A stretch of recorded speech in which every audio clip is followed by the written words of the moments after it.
welcome to Pluribus Unum's Fireside Chats. Not as good as FDR's, but hey, it's something.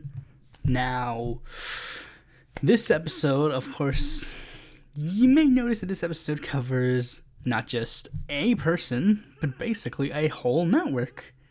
You see, it's basically going to be the same thing, really, except instead of criticizing one person, I criticize the whole network, which I've technically already done because, with Cenk Uygur, you kind of have to just criticize TYT as a whole. Basically, it's not going to be anything that much different. I just kind of wanted to let people know, just in case, because... And you might even wonder, if you're a newer person to the political sphere, you might even wonder, why am I even talking about this? But you'll get what I mean in a second here. Before we get into that, let's get right into the news. We're going to be starting off with the foreign affairs. First, we're going to start off with the shock of all shocks. Syria's Bashar al-Assad re-elected to a fourth term with 95% of the vote. I have to say, guys, when I was watching these results pour in, it was a nail biter. I was legitimately sitting there like, oh my goodness. I don't know, Bashar al-Assad might not pull it through. These totally legitimate elections... of course, I'm just screwing away. Of course it was going to happen, because Bashar al-Assad rigs all of his elections. It's like a no-brainer. And if you need any proof, the fact that he got 95% of the vote. Nobody, I repeat, nobody in an entire country of people gets 95% of the vote. That is not a thing. I don't care how popular you are, or how popular you claim to be, or anything of the sort, you do not get 95% of the vote and claim it's a fair election. No further proof of that than if you look at literally any other country with, a leader, like, for example, Nicolas Maduro. He's relatively popular in his country, and he only got like 60%. Same with Evo Morales. Same with AMLO. They get reasonable amounts of, the vote. Like, a candidate with 60% of the vote. 60% seems reasonable. Maybe even 70% to a degree. But, once you get into the 80s and 90s, it's literally just like, yeah, man, this is obviously rigged. And even the 70s are kind of like pushing it. Now, before people might go into a big tangent about districts, because I know what you tankies are going to do, or whatever you are, like the anti-imperialist crowd. They're going to be like, what about the districts of this Democrats who ran unopposed, who got 100% of the vote? It's like, do you hear yourself? Anyways, let's move on to the next story. Back to Israel, the very, very stable area of the Middle East, where nothing bad ever goes wrong. Well, apparently, something is going to happen, and it's a bit mixed.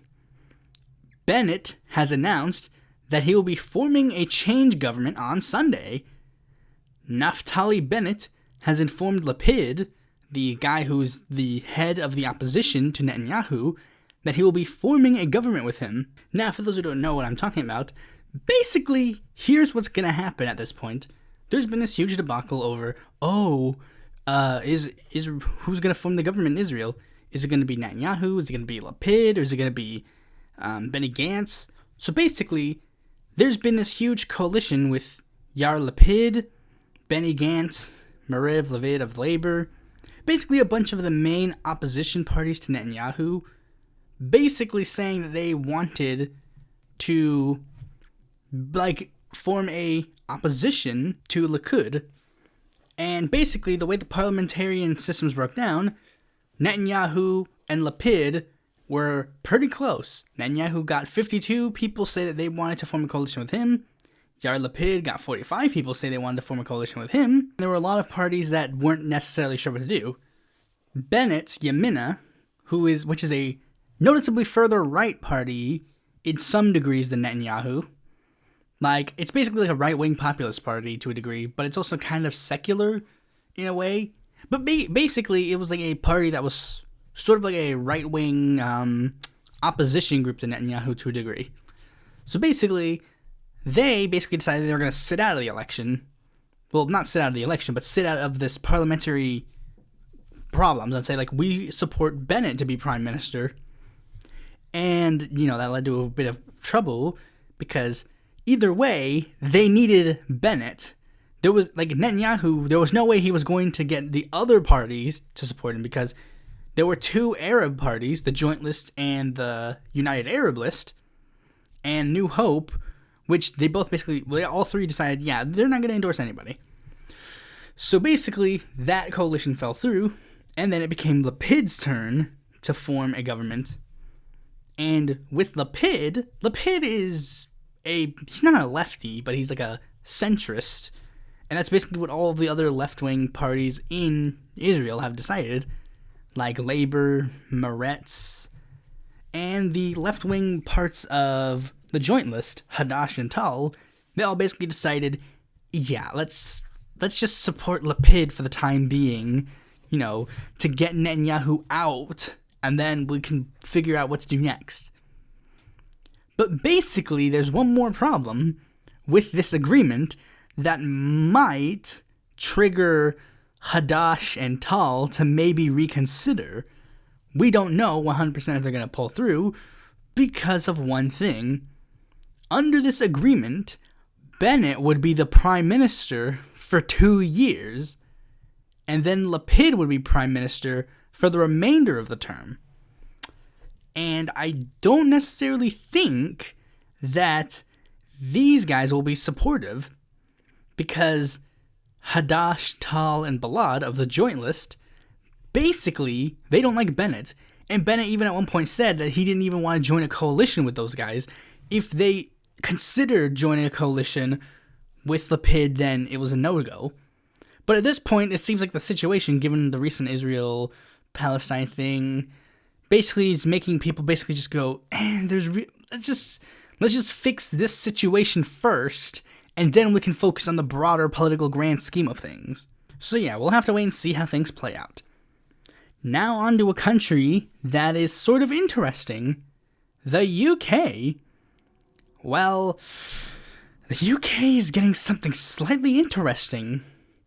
George Galloway has entered the Batley and Spen by-election race, vowing to oust Starmer as Labour leader.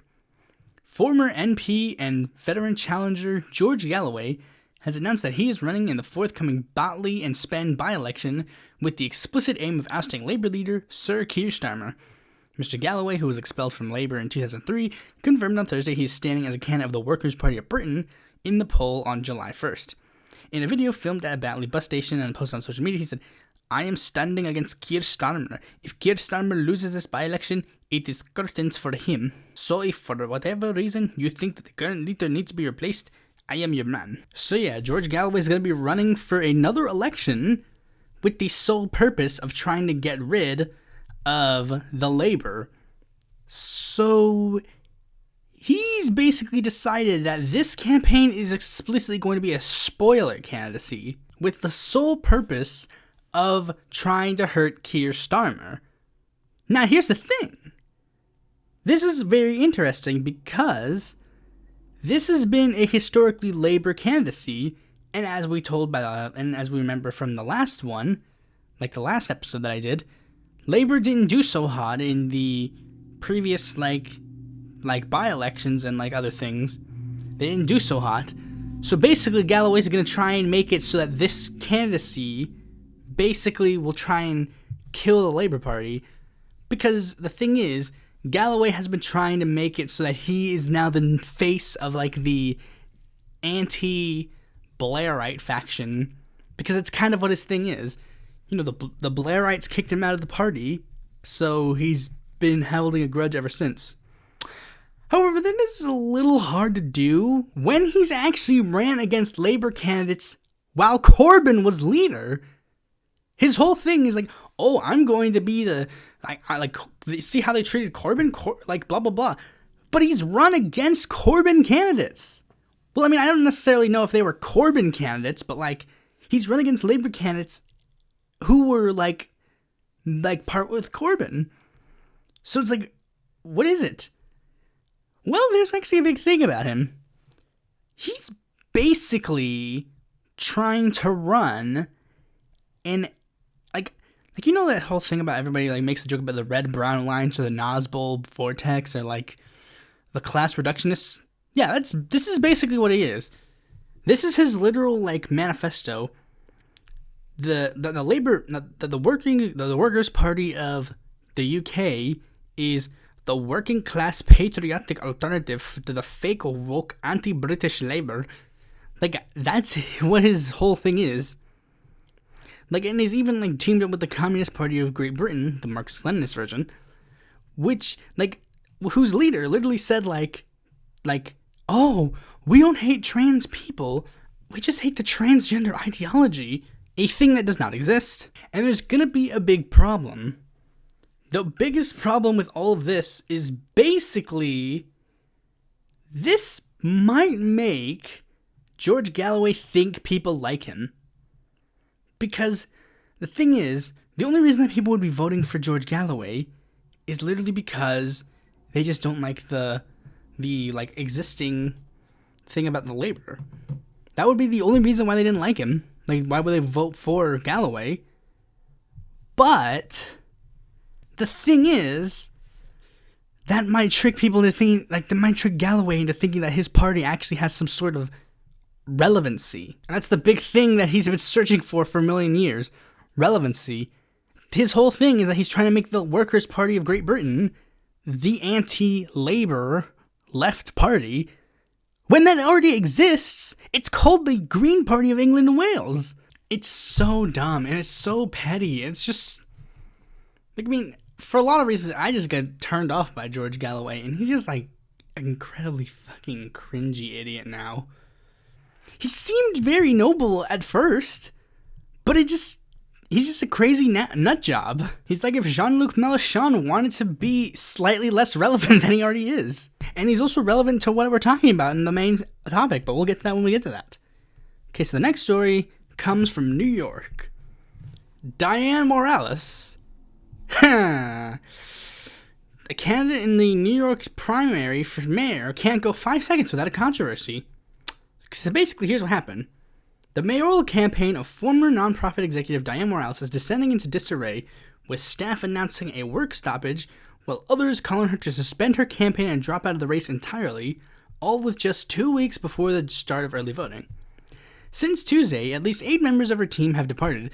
They included her campaign manager and a senior policy advisor, who resigned, and 4 women involved with an effort to unionize the remaining staff because of allegations of racial discrimination, sexual harassment, and employee abuse who have been fired. During an interview on Thursday night, Morales told Gothamist WNYC that she has took action as soon as she was alerted of the problems, parting with staff, reorganizing her campaign, and standing in support of those who wanted to unionize. She supported Juan Antigua as her acting campaign manager. She also played down the unraveling of the campaign happening in the public sphere on social media. I said a couple months ago when I stepped back from Zoom that this campaign wouldn't be one on Zoom, said Morales. It's also not going to be one on Twitter. The sudden shakeup with basically, okay, this thing says here far left, but like, basically, there's been she's kind of getting Cenk Uygur to a degree. There's this effort to unionize, and apparently she's not been too kind to the unionizers. Then again, I don't know the full extent of the story. This is pretty much all I got. I don't know if it's enough for me to pull my support, because my support at this point really is that's nothing. But if that is something that, like, is like your bread and butter, and you've been supporting Dianne Morales for a long time, but then this has hindered your support, I wouldn't blame you, really. But basically at this point, there really is, like, I mean, it's not like Dianne Morales was going to win anyways. Let's be real. She wasn't. It was going to be an Andrew Yang versus Eric Adams race. And even at this point, it's like, Andrew Yang is going to screw it up anyway, so it's literally just like, back to status quo. You had Bill de Blasio for a little bit, who was semi-less status quo, but back to full status quo, here we come. Okay, so this next story is very interesting, because it's really out of left field, and when I saw it, I was like, whoa, wait, really? Okay, so basically, Joe Biden has directed the U.S. intelligence agency, to redouble their efforts into investigating the origins of the COVID-19 pandemic and give a report to him in 90 days. Now, this apparently comes off of a report that U.S. researchers have given that detailed that maybe an incident of some researchers at China's Wuhan Institute of Virology falling ill in November 2019 might be connected to COVID-19. This is basically trying to somewhat legitimize the idea that maybe it was like the lab thing. Now, the thing is, I don't know. Believe it or not, I'm actually open-minded about this. And when I say open-minded, I don't mean like the stupid vaccine denial, like, well, actually, we need to be open to blah, blah, blah, blah, blah. But it's like, I'm legitimately just like, what comes from this? Whatever the research comes to, then I will have to reach that conclusion. I don't make my own assessment outside of the data. The data is what gives me my outlook. I trust the medical scientists who are giving information, ergo I do the things they say. They say it's probably best for us to put on masks. No duh, yeah. We know this to be the case because that's just how things are. Like, people look, masks don't work. Yes, they do. Other countries have been doing this for a million years. Not a million years, but you know what I mean. But basically, yeah, they're basically gonna look into it. And that's the thing. Yeah, look into it. We should 100% look into it.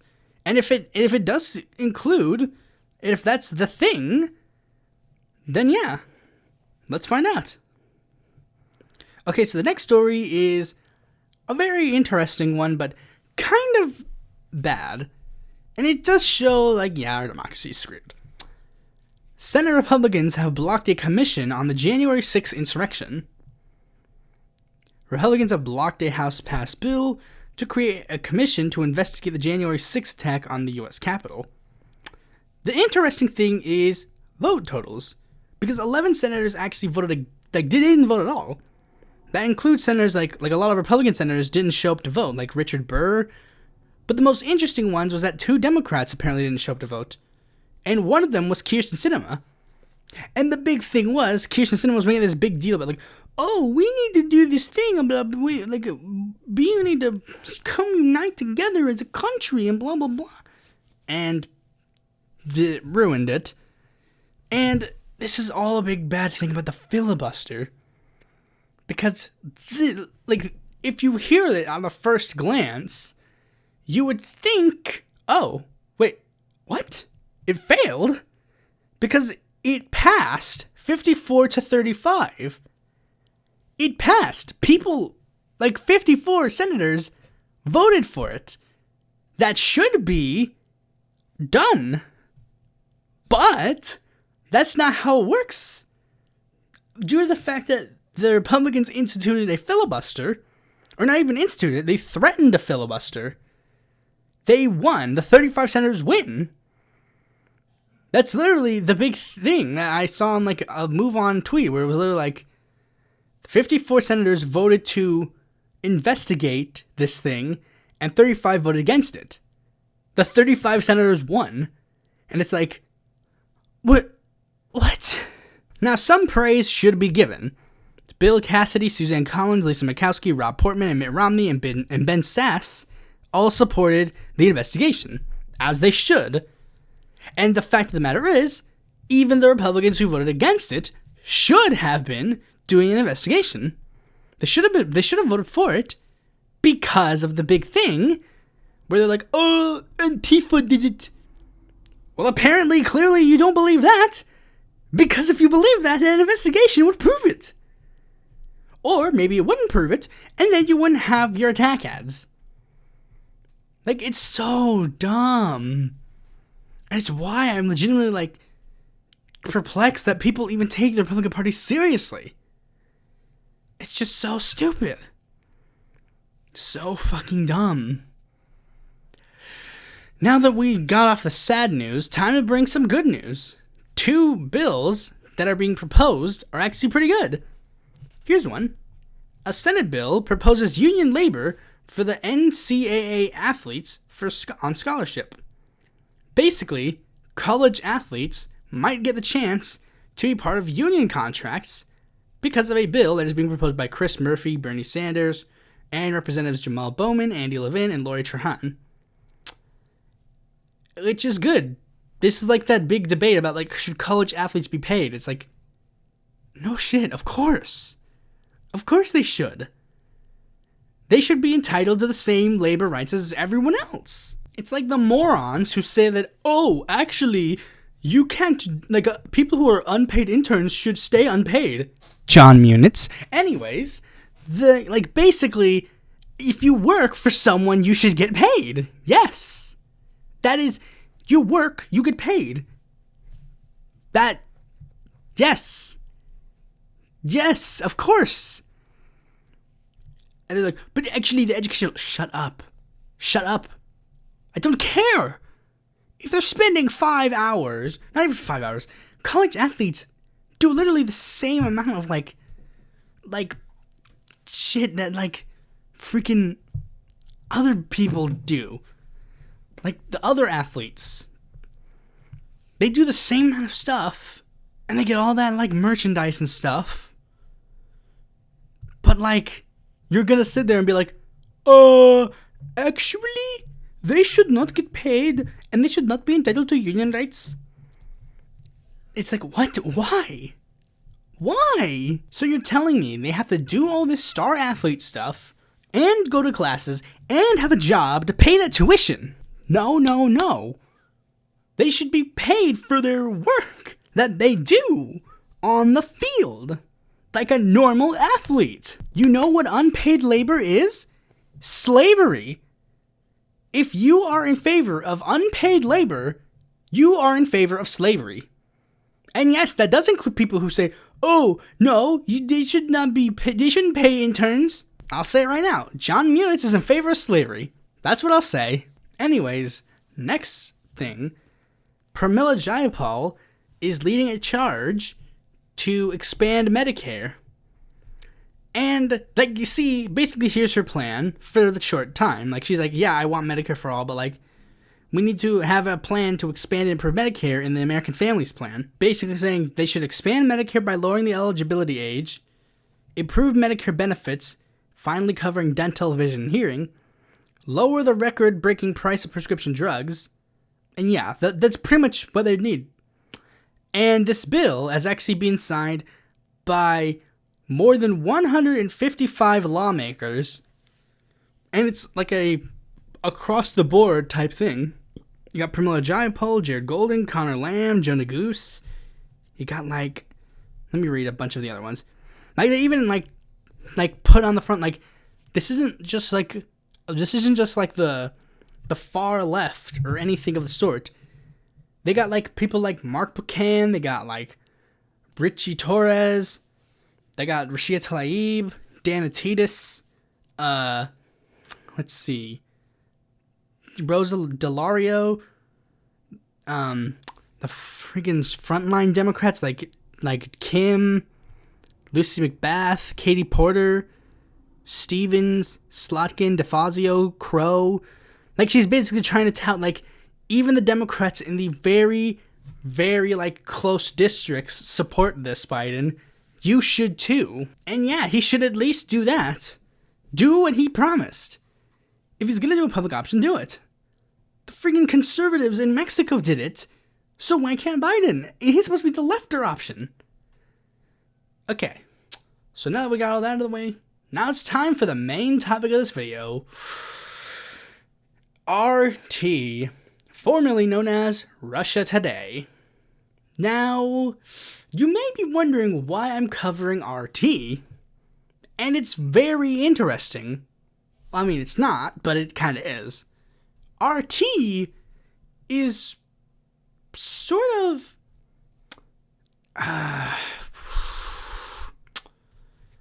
there's a weird way to describe it. It became sort of the... I wouldn't even call it the, like, edgy... Well, I mean, yeah, I guess, kind of edgy. But, like, it's sort of became somewhat a part of political discourse for one reason or another, and it's really weird. You'll kind of see why or how it came that way in a bit. And if you're a certain individual of a certain crowd, you might already have an idea of how this happened. But let's talk about it a little bit.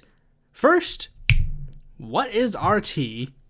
Well, basically put, RT is a Russian state-controlled international television network funded by the federal tax budget of the Russian government.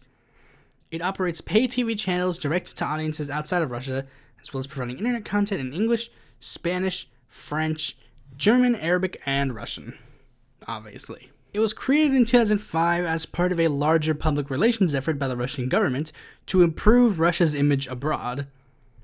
It was conceived by former media minister Mikhail Lezin and former Russian president, not former Russian president, but like current Russian president Vladimir Putin. Well, not Putin himself, but like his spokesperson. Basically, the whole goal of RT was basically to paint Vladimir Putin in a better light. Yeah, that's pretty much what it is.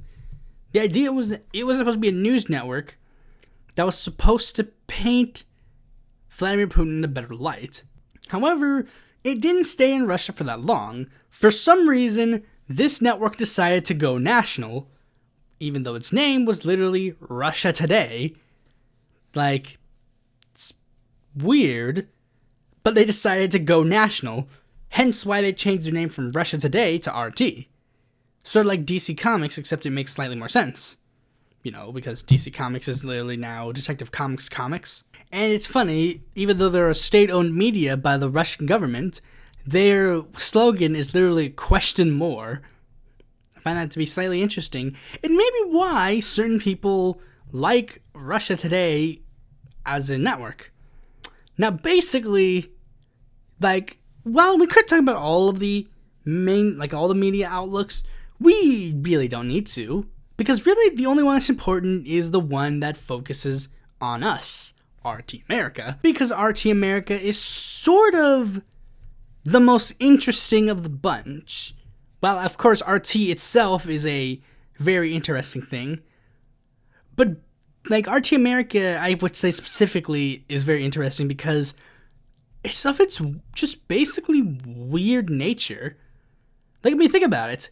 A Russian news network is being operated in America, in DC, and it's like, that's interesting, that's funny. Now, one of the big things that made people very interested in this was that it sort of had like it has somewhat good thing. Like it had this sort of weird, like, good nature. It looked good, even though it was weird. So, like, even today, it's really weird. Like, they produce it in 1080p, but then they downgrade it to 480p because they only choose to afford the SD feed. It's really weird. But basically, one thing that made this one a sort of interesting thing was that this media channel tried to paint itself as if it were like the outside. I mean, its slogan is question more. They try to paint themselves as like they're the outsiders who are trying to like fix the world. In fact, while I was looking into this, I found out something very interesting that, like, it was really weird to me when I found out that this was the case, but it's pretty cool. I mean, I wouldn't even say it's that cool, but like, Julian Assange used to host a show on RT, World Tomorrow, which is very interesting because its first episode literally, like, hosted Hassan Nasrallah, who is the leader of Hezbollah. It's like, that's an interesting thing to happen. But as you can see, basically, they do try to, like, foment themselves as, like, the foreign policy news network. Basically, like, you know, like, everybody knows, like, the mainstream media, like CNN, MSNBC, Fox News, Newsmax, they all basically have, like, the neoconservative viewpoint on, like, foreign policy. Well, basically, these guys were like, hey, we'll be the anti, like, that, And a lot of their news anchors do hold those views. Like, the whole idea was that they would do the stories that the mainstream media wouldn't talk about. You know, they'd invite Chelsea Manning to do a program on their thing. You know, basically like a Democracy Now!, except without an explicitly left-wing bias. And not being independently funded and being funded by the Russian government. And that's one thing that people, like, sort of half and half paid attention to at the time. Like, it was being paid by the Russian government. And a lot of people were like, well, hold on, how much does this, like, affect their coverage? Like, for example, if you find out that Boeing pays for, like, all the coverage on MSNBC, how much is that going to affect their coverage? And as much as people tried to claim, like, no, of course not, it became pretty apparent that, yeah, it did kind of. Even when I had a slightly more, quote-unquote, positive, viewpoint on RT, basically it was the obvious rule of RT. You don't talk bad about the Russian government. Other than that, we don't care. And that has been the case. Many of their news anchors do promote conspiracy theories and, like, other things. Like, they promote conspiracies, that 9/11 was orchestrated by the CIA, that Osama bin Laden had faked his death. They promoted the birther conspiracy theory. They included an interview with a white supremacist without actually saying, hey, he's a white supremacist. But, like, most people didn't really pay much attention to RT, except for maybe, like, a passing glance. Like, oh, that's just another news network. Like, you would look at the news and you'd understand where the biases lie. CNN was, like, the Democrat news network. Fox was the Republican news network. And RT was basically everyone else. You know, the Greens, or the Libertarians, or whatever. Or maybe you might even say, like, the RT was for the Libertarians and then, like, the Greens were for Democracy Now! And a lot of people gave this news place, like, credence. Tom Hartman, like, the person who's considered, like, the father of the radio left, he had a news show on there. Larry King had a news show on there. He had 2 shows on there. Adam Kokesh had a show on there. Like, a lot of people who were from many very different ideological wings. Some people were from the left, like Chris Hedges. Some people were on the right, you know, like Kokesh I mentioned earlier. But basically, the one thing that united them was pretty obvious. They all had similar foreign policy stances. You know, they didn't want the U.S. to be involved in, like, other conflicts outside of, like, the U.S. They were non-interventionists.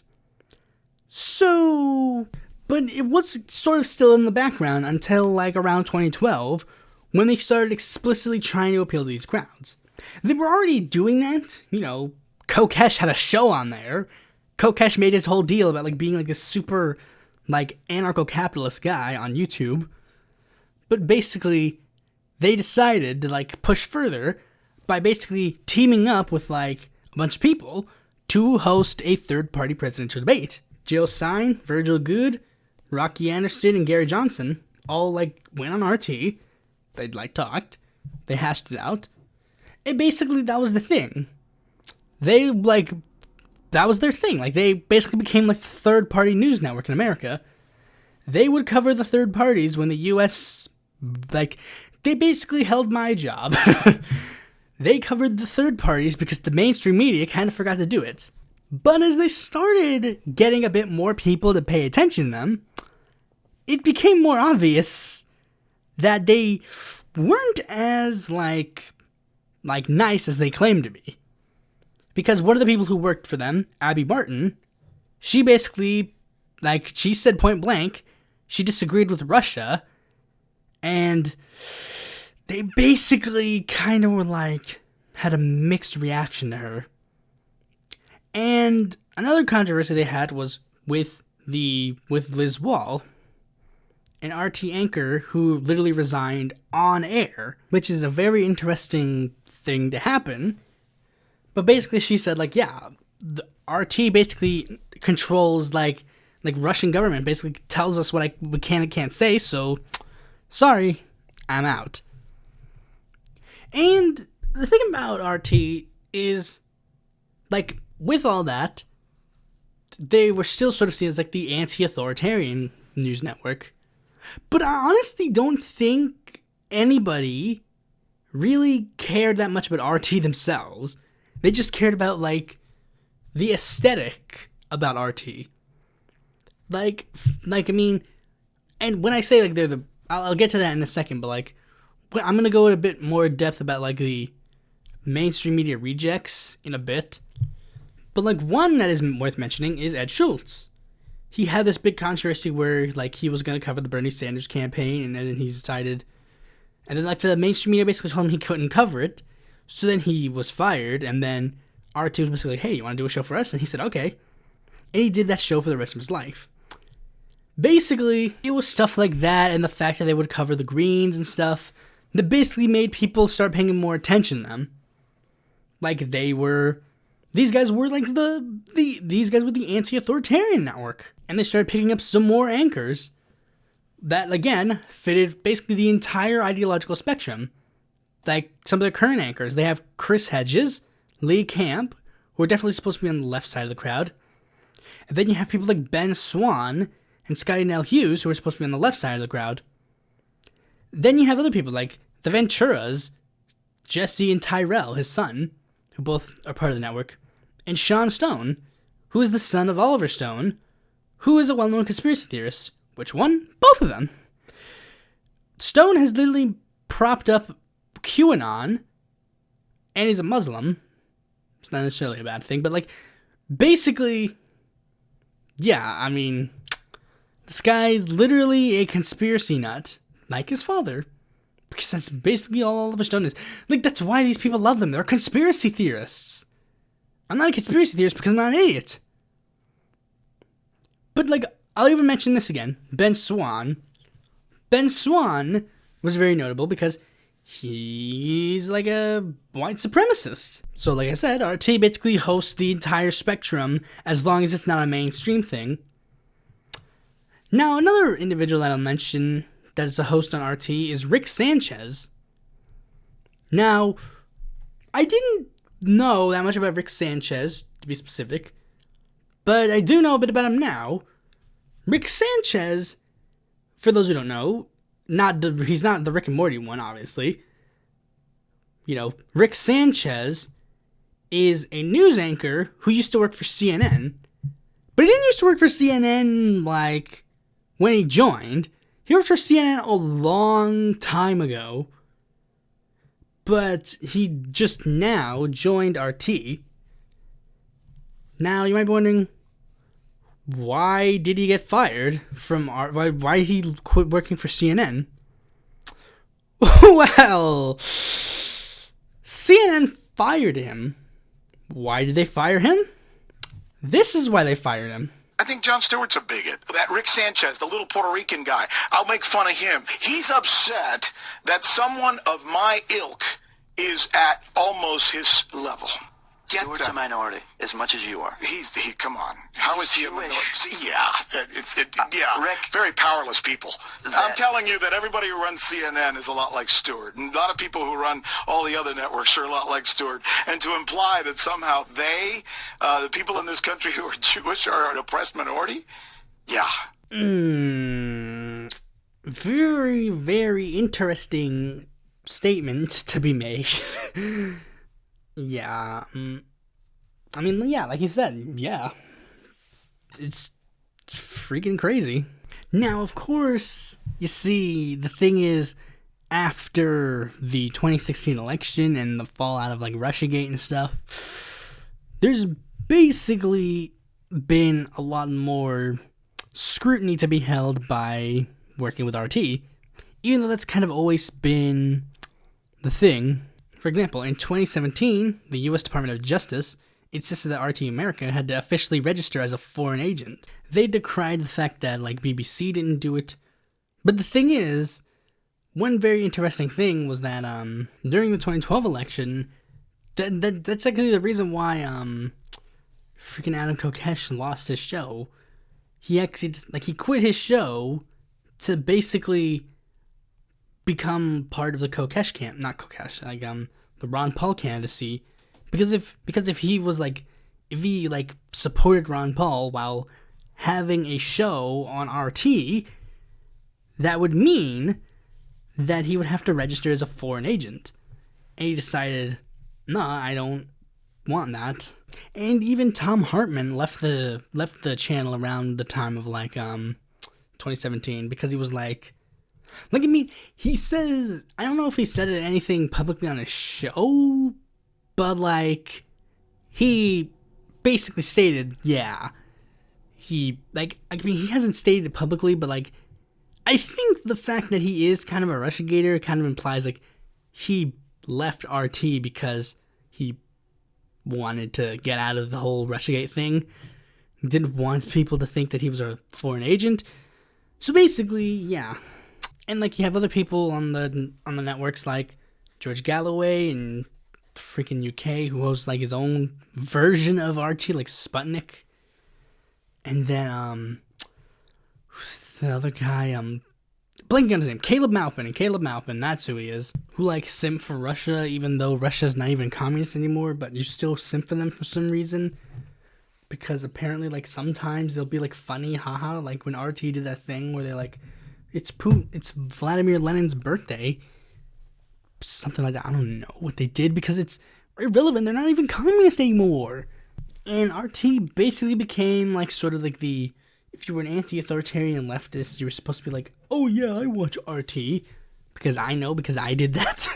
Even though, this is the funny thing, like, I figured out, like I followed RT on Twitter and to be like, yeah, I don't listen to the BS of Russiagate.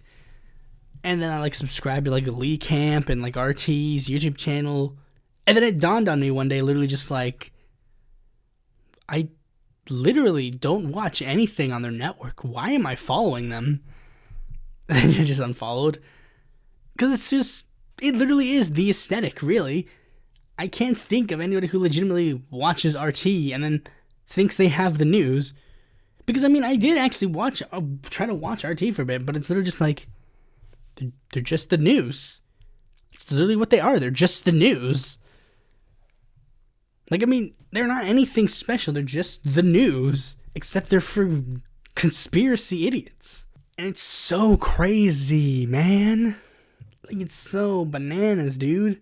You can't even make some stupid BS argument about, like, oh, it's not that. Like with the gray zone where they're like, oh, well, technically they're not actually members of RT, but it's like, this guy, this is literally a government-owned freaking news network. Like, these are the same people who will decry the BBC and then watch RT all day. Basically, yeah, it's just like a propaganda network, really. Like how Telesur is basically supposed to be like the propaganda network for, like, the Latin American leftists. Which, for those of you who's like, oh, actually, no, it is. Except what it is at face value, and then maybe you'll be taken a little bit more seriously. I even went all cringe and basically said, like, oh yeah, if I had a news network, it would be on RT America, which is cringe on a lot of levels. For one, working for RT America is hilarious, and second, I don't want a boss. My rationalization was that I would get to do what I do now, but, like, higher budget, but it's like, or I can do what I do now and not get paid by, like, a foreign government. Like, I mean, yeah, that's just it. If you're gonna say the same thing without getting paid by a foreign agent, just do that. So yeah, that's pretty much all I gotta say about RT. It was an interesting thing, but I don't know what the heck to do with it now. Thanks for watching this video. Be sure to like, comment, subscribe, and click that bell to be notified when a future video of mine comes out. And if you're interested in more content from me, you can go to my website, follow me on Twitter, join my Discord, or check my articles on the Independent Political Report.